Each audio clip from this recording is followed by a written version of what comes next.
Le gros bourg d'Alex, dans la Drôme, a une belle histoire que des habitants cherchent à recomposer en enquêtant auprès des plus anciens de la localité. Nous avons suivi cette équipe qui, régulièrement, se retrouve pour mettre sur pied le programme de travail.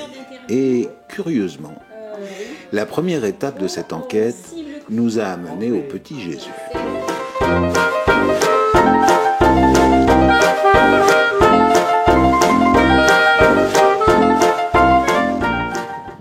On habitait chez monsieur et madame Hartmann, on habitait en bas et eux habitaient en haut. Et donc, comme madame Hartmann sculptait beaucoup, alors je devais avoir une jolie figure sûrement.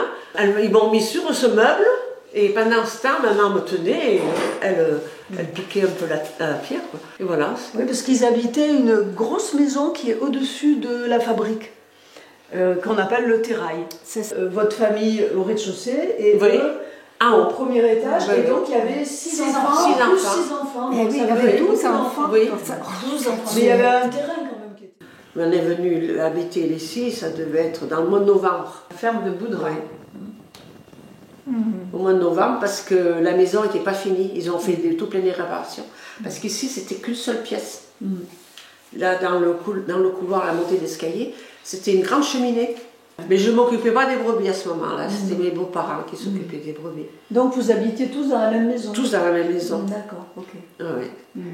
On avait des poules, des lapins, et voilà. Puis après, j'allais dans les champs.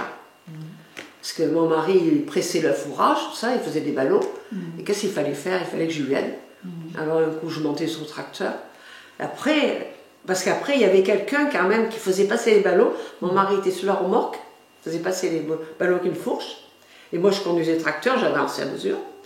Et après, il avait acheté un appareil qu'il avait accroché au tracteur, mais il fallait mettre les ballots en ligne, comme ça. Et donc, l'appareil, il montait et lui, il pouvait attraper les ballots pour les mettre sur la charrette. Ouais, c'était moins fatigant. C'était moins fatigant. Mais ces ballots en ligne, eh bien, il fallait que je me les tape. Il fallait que je mette tous ces ballots en ligne. Et là, c'est dur. Puis après, bon, au bout de quelques années, on a acheté une autochargeuse, que ça chargeait les ballots, comme ça tournait comme ça. Et avant, je m'étais assise sur un ballot, je m'en souviens toujours, j'étais là-haut, pas bien loin, là dans la colline. Alors je me disais, comment tu vas faire l'année prochaine? Tellement que j'étais fatiguée, tellement j'avais mal au dos. Et oui, on ne peut pas s'imaginer, mais c'est comme ça. Oui, puis vous avez eu 4 enfants coup sur coup aussi, quand même, en faire un peu d'intervalle. Mais j'ai bien travaillé, mais je ne regrette pas ce que j'ai fait. Parce que j'ai travaillé quand même. Ah, oui. André, il a eu tout le temps besoin de moi. Moi, j'ai tout le temps dehors. Ah, oui. Puis le travail, on le faisait le soir. Voilà. Le travail de la maison? Oui. Aussi, mais je faisais à manger quand même. Mais il fallait accompagner les enfants à l'école? Oui, et bien sûr. Tu les accompagnais comment? En voiture. Ah, oui. Avec une 2 chevaux camionnette. Ah, oui. On les mettait d'abord derrière. Et tout le long, la table de multiplication en avant, et la poésie, et tout le long. Mais alors, la table de multiplication, oh là là! Combien de fois on a répété cette table de multiplication? Eh oui, qu'est-ce qu'il fallait faire? Il n'y a pas de calculette. Il n'y a pas de calculette, non. Puis bon, après, je revenais. Mais mes beaux-parents, au début, ils gardaient les brebis.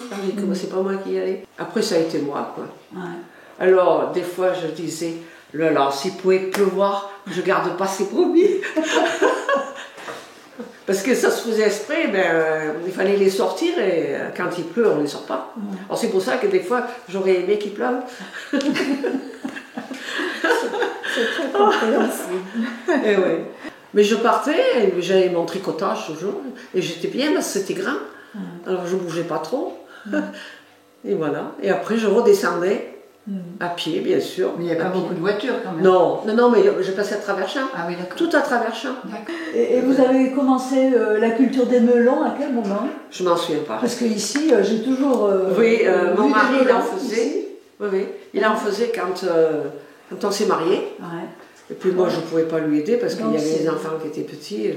Vous alliez au marché de Gros à Pont-d'Isère? Ah, mais oui, comme toi. Quand on y allait, en général, mon mari venait toujours avec moi. Mais combien de fois j'y suis allée toute seule? Qu'il fallait reculer, parce que j'étais un J9. Et ce J9, il braquait pas. Il n'avait pas la direction assistée. Alors je bataillais entre deux camions, il fallait reculer ce camion. Il y en a un jour, il passe devant moi. Alors il a ouvert sa vitre qui fait « Vous avez pris votre permis dans un paquet de Bonux ?» Oh, m'a dit ça. Je te lui ai répondu. Qu'est-ce qu'il a dit? Qu'est-ce que tu lui as Je m'en répondu? rappelle plus ce que je lui ai dit, mais tu sais qu'il a filé. Elle était féministe, Anne-Marie, déjà. Ah, quand il fallait décharger ce camion, je sais ce que c'est. Mettre les plateaux au bord, descendre du camion, prendre le plateau, remonter dans le camion. Et je m'en souviens une fois, c'est la seule chose qui me reste, c'était si dur. J'avais 110 plateaux de melon. Alors le monsieur là qui j'avais vendu, il m'avait apporté des petites palettes. Alors il me fait voilà, vous mettez 10 plateaux à chaque palette. Et vous mettez les bien droits. Hein. Alors bien sûr, j'ai toujours bien mis droit quand même, je faisais attention. Parce qu'après quand ils les prennent avec une transpalette, là, d'un coup ils dégringolent. Et lui, pendant ça, il buvait du Coca-Cola avec une dame, une bonne amie, je sais pas ce que c'est. Mais quand même, il y avait des paysans qui nous aidaient à décharger. Quand ils voyaient que c'était qu'une femme, il y a des fois qui nous aidaient à décharger. Parce que tout le temps, monter dans ce camion, redescendre, prendre les plateaux, tout ça. Ouais, c'est lourd. Hein. C'est ça que moi, je suis complètement usée maintenant. Et Christophe, ça c'est moi. Hein,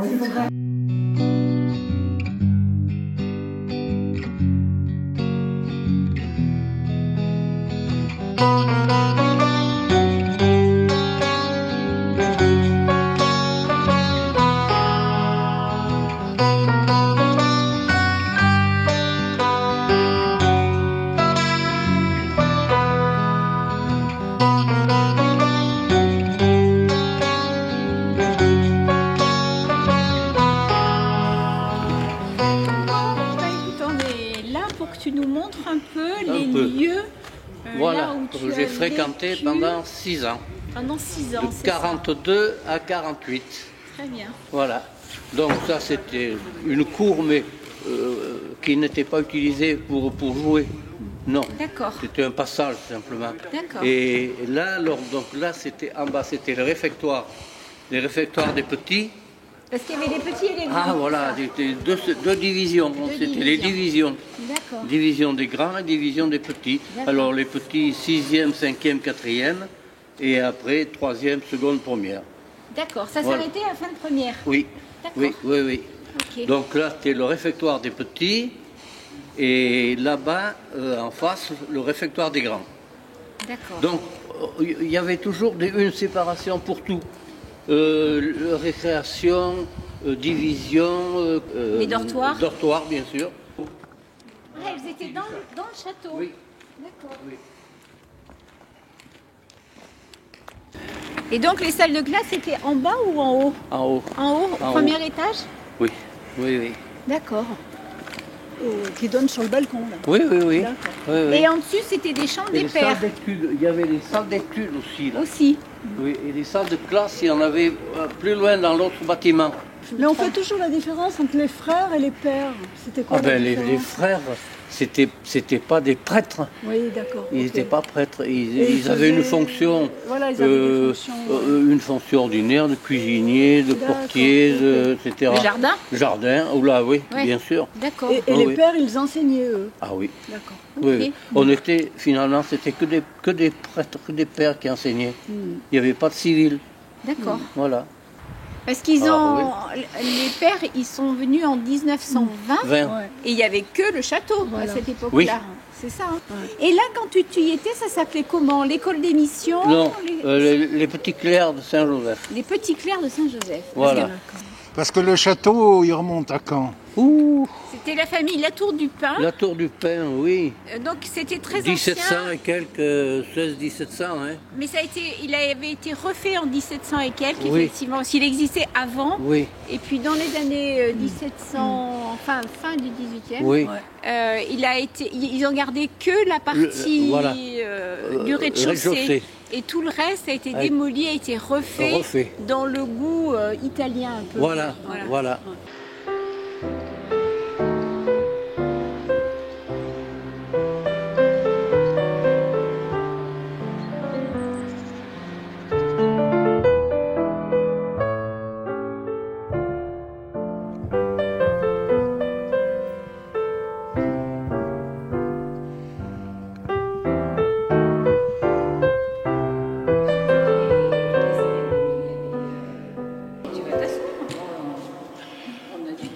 Alors toutes les chapelles, c'est toutes des statues d'Hartmann. D'accord. J'avais 11 ans. Et je suis rentré là parce que, bon, en principe, c'était une école, un petit séminaire, pour éventuellement se poursuivre ensuite dans les écoles de mission. Alors, c'était pour faire des pères missionnaires, c'est ça? Des pères missionnaires, c'est ça. Alors, bon, moi, je n'avais pas beaucoup d'idées de ce côté-là, mais bon, comme le pensionnat était à côté de chez moi, mes parents ont pu me faire entrer comme pensionnaire. C'était vraiment la pension complète. Pas de sortie en famille, sauf un dimanche par mois après les vêpres, à condition d'être au retour à 17h, à 5h, parce que le père supérieur venait donner des consignes, des notes, etc. aux élèves. Donc on était bien obligé d'être là. Hein. Voilà, donc ça je l'ai fait pendant un certain nombre d'années. Et les jeunes, les enfants qui étaient là, c'était des enfants d'où? Il y en avait quelques-uns d'ailleurs? C'était surtout des gens de toute la France. Et quelques jeunes des environs, d'Alex ou des environs. D'accord. Voilà. Et puis des et jeunes, alors, beaucoup à donné des Guadeloupéens, des coloniaux, ce qu'on appelait les coloniaux, des Guadeloupéens, Guadeloupe surtout et un peu Martinique.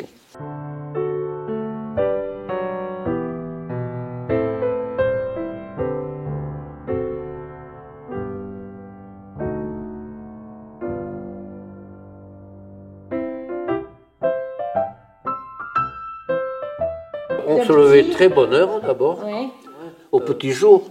Et la première des choses qu'on faisait, c'est on descendait dans les cours faire du décrassage. Ah bon? Ouais. Allez, pendant 5-10 minutes, on courait, on se démenait un petit peu, et ensuite on retournait au dortoir pour s'habiller, etc. Et il y avait, tous les matins, à cette heure-ci, une messe. Et après, c'était l'étude, 1 heure ou 2 d'études dans les salles. Et le petit-déj. Oui. Bon, à l'époque, moi où j'étais, en 42, 41, 42, etc., c'était quand même pas des déjeuners. Bon, c'était souvent un café noir, avec des fois un morceau de pain qu'on trempait, et c'est tout, il n'y avait pas de beurre, rien. Hein. Donc, on s'en contentait, il fallait bien. Après le petit déjeuner, alors c'était encore un moment d'étude, et ensuite c'était les classes. Alors, on se répartissait par classe, et on allait suivre les cours des professeurs, des pères qui nous donnaient des cours de tout, français, latin, grec, anglais, histoire géo, maths. J'étais nul en maths, et je le suis toujours. Mais c'est vrai que on a été quand même gâtés pendant ces périodes de guerre, parce qu'on a manqué de rien. On avait l'essentiel. L'économe en particulier, alors ce fameux père Gollard, il était réputé parce que c'est lui qui nous ravitaillait. Il partait il avait une voiture quand même, et il partait dans le Jura, et il ramenait plein de nourriture. On manquait souvent de pain, et c'était des pommes de terre qui remplaçaient le pain. Et les rutabagas. Et les rutabagas, des topinambours. Mais avant le repas de midi, il y avait une cérémonie à la chapelle. Et puis après, c'était le repas de midi. Alors donc le repas de midi frugal, mais bon, on avait de quoi se nourrir. J'ai lu que c'était en silence, les repas. Ah oui. Oui. Les repas étaient en silence, et alors il y avait un lecteur qui était désigné, et qui lisait ou une vie de saint, ou une vie de héros, ou un roman, etc. Ça ne nous déplaisait pas, puis ça ne nous empêchait pas de bavarder un petit peu vin douce. Hein. Ah oui. Oui. Oula, oui. Et alors, il y a un truc, un mot que je ne connaissais pas du tout. Le colloquium, c'est quoi? Colloquium, c'est un mot latin Pardon. qui veut dire le colloque en français. Oui. Le colloquium, c'est-à-dire l'autorisation de parler. Alors, parce qu'habituellement, donc, comme je te dis, c'était en silence, les repas, sauf une bonne idée du père qui nous chapeautait, là. Et alors, ce père disait, il n'y a pas la formule, là? Si, il me semble, mais je ne sais plus où je l'ai marqué. Parce que c'était une formule en latin, et on répondait en latin, et on pouvait parler pendant un certain temps. Le colloquium. Tuo autem domine miserere nobis. Bravo, Voilà. oui, c'est ça. Oui, c'est ça. Deo gratias. Oui, d'accord. Alors, traduisez, ça veut dire quoi? Tuo autem, toi, Seigneur, ayez pitié de nous. Tuo autem domine miserere nobis, ayez pitié de nous. D'accord, ok. Deo gratias, grâce à Dieu. Merci. Guadeloupéen, quand il jouait au ballon, il jouait pieds nus. Hein. Ils jouaient pieds nus parce que ils n'avaient pas de chaussures appropriées, mais ils jouaient quand même. Hein. Dans le nombre des Guadeloupéens, il y en avait un qui s'appelait Wally. Il est devenu évêque de Guadeloupe. D'accord. Ouais. Ok. Wally, Siméon Wally. Et donc l'après-midi alors, pareil, classe? L'après-midi, classe, hein. Une petite pause entre deux classes. Ouais. Et puis ensuite, il y avait un petit goûter pour ceux qui avaient quelque chose. Et sinon, après, c'était études. Études pendant au moins 2 heures, hein, encore. Le souper, c'était assez bonne heure, hein, vers 7 heures, je crois. Et puis le dortoir. Il n'y avait pas Non. de douche. Ah oui, vous Non. l'aviez devant le Mais lavabo. que se laver comme ça, voilà, le lavabo. Devant tout le monde. Oui.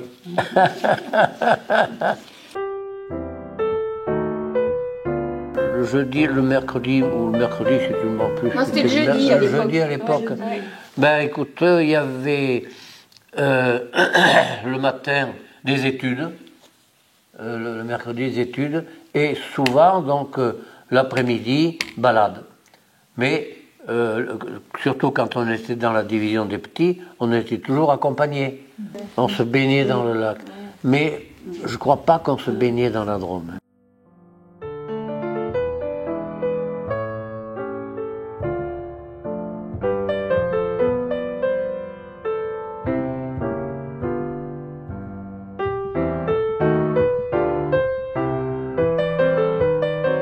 Et là, tu étais donc un petit garçon de 11 ans. Ta famille te manquait pas, ta mère te manquait pas. Mais écoute, elle me manquait au point que souvent, le dimanche après-midi, où j'étais là, au château, je me rappelle toujours, il y avait un père, il s'appelait le père Brenac, c'était un petit père bossu qui disait son chapelet devant la grande chapelle, à l'entrée de la grande chapelle. Il faisait le va-et-vient. Alors moi, je sortais de ma salle d'études et puis je me mettais en sorte de le surveiller pour qu'il me tourne le dos et moi, je montais vite. Il y a des escaliers qui donnent. Oui. Et je sortais par là. Et Et j'allais je sortais et j'allais rejoindre ma famille qui était à l'école, donc mon frère Jean, qui était à l'école libre, à l'école de garçons, chez Wagon. Oui, d'accord. Voilà, et je restais un grand moment, et puis pour revenir, je faisais la même chose. On faisait l'école buissonnière. Ah, je faisais, oui. D'accord. Le balayage. Et il y en avait des coups de balai à donner, et en faisant le tour du parc, la vaisselle. J'étais bien dans ma peau. J'étais bien finalement. Exprimer son bonheur, non, mais j'allais au rythme que l'on m'imposait ou que l'on me donnait, et puis c'est tout. Hein, qu'on le veuille ou non, on reçoit beaucoup. On reçoit beaucoup.